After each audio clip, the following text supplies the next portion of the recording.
আবারও বেশ বড়সড় একটা ধাক্কা খেলো বাংলাদেশের ক্রিকেট। এইমাত্র কদিন আগেও এনামুল বিজয় আর মোসাদ্দেক হোসেন সৈকতকে জাতীয় দলে ফেরানোর দাবি জানিয়েছে বাংলাদেশের ক্রিকেট সমর্থকরা। আমরা কথা বলেছি বিজয়কে নিয়ে, আমরা কথা বলেছি মোসাদ্দেক হোসেন সৈকতকে নিয়ে, কারণ তারা ঘরোয়া আসরে দুর্দান্ত পারফর্ম করেছেন, ঢাকা প্রিমিয়ার লিগ হোক বা বিপিএল হোক। কিন্তু কে জানতো যে গত সিজনে বিপিএল এর লাস্ট আসরে তারা এমন সব অনৈতিক কর্মকাণ্ডে জড়িয়েছেন, যার কারণে তারা আসলে অভিযুক্ত হয়েছেন। বিপিএল এর যে তদন্ত কমিটি গঠন করা হয়েছিল 3 সদস্যের, সেই কমিটির দ্বারা, যার ফলশ্রুতিতে এবারের অকশনের তালিকা থেকে তাদেরকে বাদ দেওয়া হয়েছে। আমি জানি না এনামুল বিজয় কিংবা মোসাদ্দেক হোসেন সৈকত তাদের আসলে কিসের অভাব, যার কারণে তাদের এই ধরনের অনৈতিক কর্মকাণ্ডে জড়ানোর প্রয়োজন পড়েছে। দীর্ঘদিন ধরে জাতীয় দলে তারা খেলেছেন, মোসাদ্দেক হোসেন সৈকত অধিনায়কত্ব করেছেন। এনামুল বিজয় এত বছর ধরে ধারাবাহিকভাবে পারফর্ম করে যাওয়া এক ক্রিকেটার, তিনি কিনা ক্যারিয়ারের একেবারে শেষ দিকে এসে এরকম কাজ করে বসলেন। কি অদ্ভুত, মানে ধাক্কা খাওয়ার মতো এক ব্যাপার।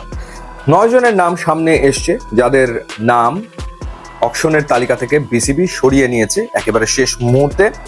এই 9 জনের ভেতরে 4 জনই দুর্বার রাজশাহীর ক্রিকেটার, যেই দলটার দায়িত্বে ছিলেন, অধিনায়কত্ব করেছেন এনামুল বিজয়। আরেকটা নাম আমার কাছে খুব অবাক লেগেছে, শফিউল ইসলাম। মানে এত অভিজ্ঞ এক্সপিরিয়েন্স ক্রিকেটার, এতদিন ধরে ক্রিকেট খেলেছেন, সাকিব, মাহমুদুল্লাহ রিয়াদ, মুশফিকদের সাথে ক্রিকেট খেলেছেন, তামিমের সাথে ক্রিকেট খেলেছেন। এখনো মনে পড়ে বিশ্বকাপের সেই ম্যাচ চট্টগ্রামে যেটা হয়েছিল, ইংল্যান্ডকে বাংলাদেশ হারালো, শফিউল ব্যাটিং এ ছিলেন, মাহমুদুল্লাহ রিয়াদের সাথে বাংলাদেশ ম্যাচটা জিতলো। সেই শফিউল এই শেষ বয়সে, মানে ক্রিকেটিং ক্যারিয়ারের একেবারে শেষ দিকে এসে কেন তিনি এই ধরনের কাজে জড়ালেন বোধগম্য হলো না। তিনিও দুর্বার রাজশাহীতে খেলেছেন লাস্ট সিজনে।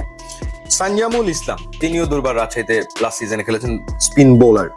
তো জাতীয় দলে খেলেছেন এরকম ক্রিকেটার হচ্ছে এই 4 জন, এনামুল বিজয়, মোসাদ্দেক হোসেন সৈকত, সানজামুল ইসলাম, শফিউল ইসলাম। এছাড়া বাকি যাদের নাম এসছে বা যাদের নাম অকশন থেকে বাদ পড়েছে, আলাউদ্দিন বাবু, এরপর নিহাদুজ্জামান সিলেটের হয়ে লাস্ট সিজনে খেলেছেন, এরপর মিজানুর রহমান, এরপর মনির হোসেন খান, এবং বয়স ভিত্তিক দলের একজন ক্রিকেটার রয়েছেন, তিনি বিপিএল এ সম্ভবত খেলেননি, অন্য কোনো কারণে তার নাম সরিয়ে নেওয়া হয়েছে। সব মিলিয়ে প্রকাশ তো আসলে করা হয় নাই। বিপিএল এর লিস্ট দেখে দেখা যাচ্ছে যে 9 জন ক্রিকেটারকে আপাতত সরানো হয়েছে। এই সংখ্যা আরো বাড়তে পারে, বাড়ার সম্ভাবনা আসলে প্রবল। এর পাশাপাশি কর্মকর্তারাও রয়েছেন, গত সিজনের বেশ কিছু কর্মকর্তা রয়েছেন যারা অভিযুক্ত, এবং তাদেরকেও এবার বিপিএল এ সম্পৃক্ত হতে দেওয়া হবে না। বিসিবি বেশ শক্ত একটা অবস্থান নিচ্ছে, কোনো সন্দেহ নাই। দেশের ক্রিকেট একটা বড় ধরনের ধাক্কা খেলেও বিসিবি একটা শক্ত অবস্থান নিচ্ছে, কারণ শাস্তি না দিলে এই ধরনের কর্মকাণ্ডগুলো বন্ধ করা তো সম্ভব না।